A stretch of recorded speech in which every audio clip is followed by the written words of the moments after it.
Hello.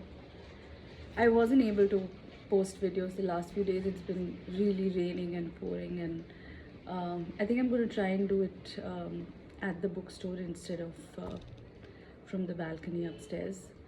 And I'm going to start with a really special book today. It's called A Mouse Called Julian. I hadn't heard about it till I read it very recently.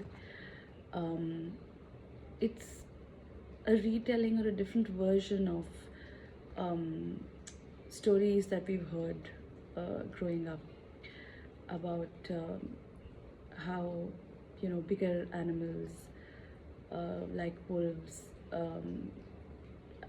are scary and they eat up smaller animals. The smaller animals are unsuspecting, and the usual very very stereotypical narrative.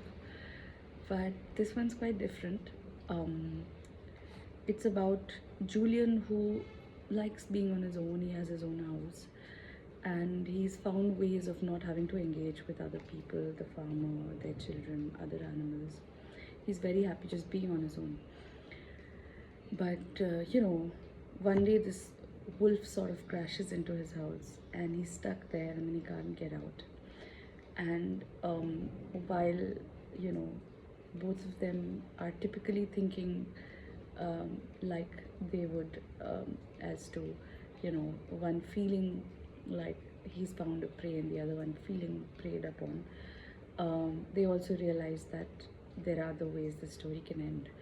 And while the mouse helps him get out, and the fox realizes that it would be much nicer to actually eat with Julian rather than eat Julian. And this happens, and then everything goes back to the way it was.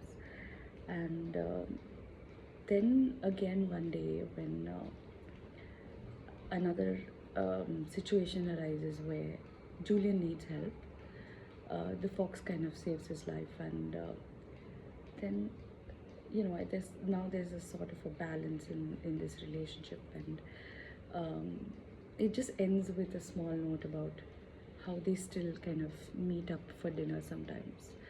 What I really liked is the little bits in the story, without saying much. It has very few lines, very few words, but huge images. I'm just going to show you one or two so you get a sense of what I'm saying.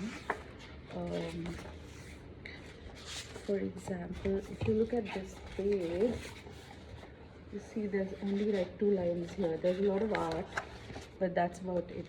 Same thing here, see? So I really like the way it's done, and we have a copy for sale at the store.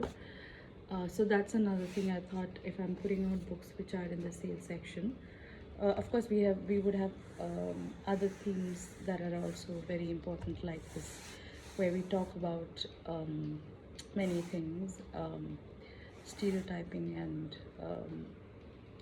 feelings and so many other things. I also feel like an important conversation can be had about how the mouse likes to live alone and what he's done to make sure that he has that peace of mind. So yeah, we have a copy in the store, or you can find something online if you want to know more, and let me know.